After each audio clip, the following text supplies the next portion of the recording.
71 যুদ্ধ করলেন? মোটেও না 47-এর বিরুদ্ধে 71 এই দেশের মানুষ করেছে। 47 যদি সঠিক থাকতো, 47 যদি ডিসপ্যারিটি না করতো, তাহলে আজকে আমাদের যে মানে আন্দোলনটা বৈষম্যের বিরুদ্ধে, বৈষম্য তো 47 থেকে শুরু হয়েছে, সেই 47-এর বৈষম্যের বিরুদ্ধেই তো আমাদের আন্দোলনটা। সেই আন্দোলন 71 আমরা বিজয় লাভ করেছি এই ডিসেম্বরে। তো সেখানে এটা তো অস্বীকার করার কোনো উপায় নেই, 47 থেকে আসে না। আর ইসের 71 না হলে, এই স্বাধীনতা না হলে 47টা পেলো কোথায়? আমরা তো 47-এর বিরুদ্ধে যুদ্ধ করেছি। কেন করেছি? এই কারণে যুদ্ধ করেছি। এখন কি একটা প্রশ্ন জাগে না মন্টু ভাই আপনার মধ্যে, যে এই তরুণরা যারা এখন বলছেন যে যেমন একজন উপদেষ্টা, তথ্য উপদেষ্টা, তো উনি স্পষ্টই বলছেন আমরা জাতির পিতা মানি না শেখ মুজিবকে, আমাদের ওইটা তার ব্যক্তিগত হতে পারে, এটা ব্যক্তিগত হবে। উনি বলছেন আমাদের সরকার, আমাদের এই সরকার, উনি যখন বলছিলেন গত মাসে নভেম্বরে, তখন উনি বলছিলেন যে আমাদের এই সরকার জাতির পিতা মানে না, আমাদের ফাউন্ডিং ফাদার আছেন অনেক, উনি শেরে বাংলা, তারপরে বাসানি সহ সবাইকে বলছেন। কিন্তু আপনাদের যে কয়জন মুক্তিযোদ্ধার সঙ্গে আমি এ পর্যন্ত এই শোতে কথা বললাম, বা আমি যতটুকু ইতিহাস পড়েছি, মুক্তিযুদ্ধের অবিসংবাদিত নেতাই হচ্ছেন বঙ্গবন্ধু শেখ মুজিবুর রহমান।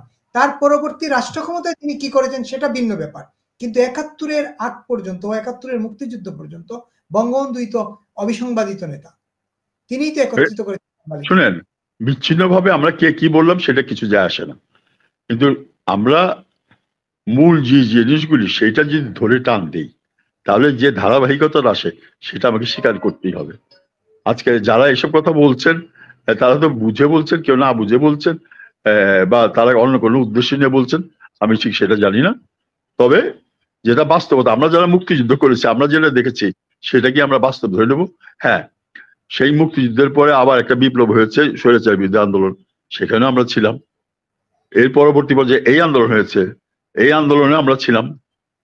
তো আন্দোলনটা হচ্ছে জনগণের জন্য, এই জন্য পূর্বের আন্দোলনটা বাতিল হয়ে যাবে না।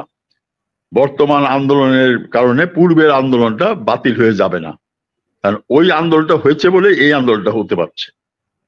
প্রধান উপদেষ্টা তো ডক্টর মোহাম্মদ ইউনূস তো ভয়েস আমেরিকায় স্পষ্ট বলেছেন, আমরা ছাত্ররা রিসেট বাটনে চাপ দিয়েছি, আর অতীত নাই। এবং এখন যেগুলো ঘটছে, মুক্তিযোদ্ধাদের অপদস্থ করা, অপমান করা, জুতার মালা পরানো, অনেকেই বলছেন যে এই রিসেট বাটনের প্রতিক্রিয়াই হচ্ছে এগুলা। নতুন যারা নেতৃত্বে আসছেন তারা আসলে 71-কে আসলে ওন করতে চান না। না, মুক্তিযুদ্ধটা কিসের?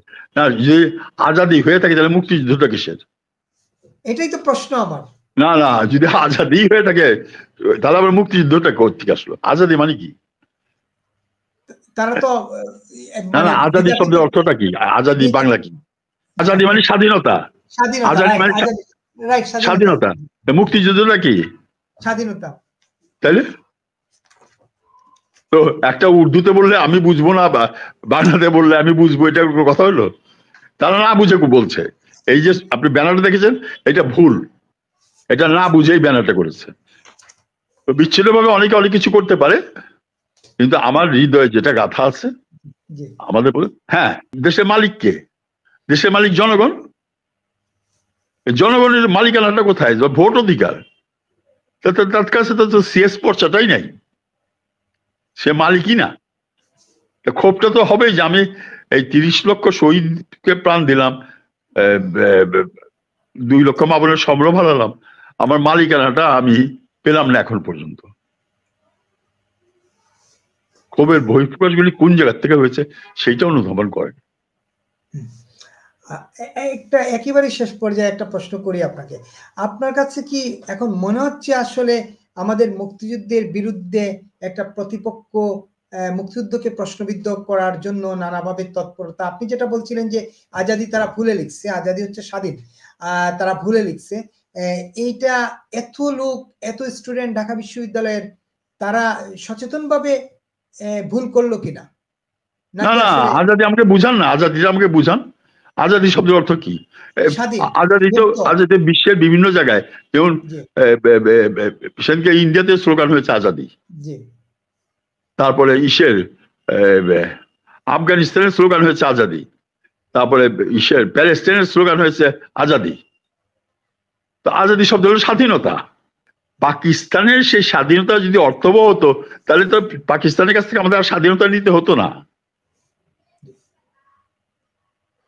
আমরা একটা সরকার গঠন করার মতো সংখ্যাগরিষ্ঠতা পেয়ে গেলাম 70-এ, সেটাকে যখন অস্বীকার করলো পাকিস্তান তখনই তো যুদ্ধটা হলো এবং আমরা স্বাধীন হলাম।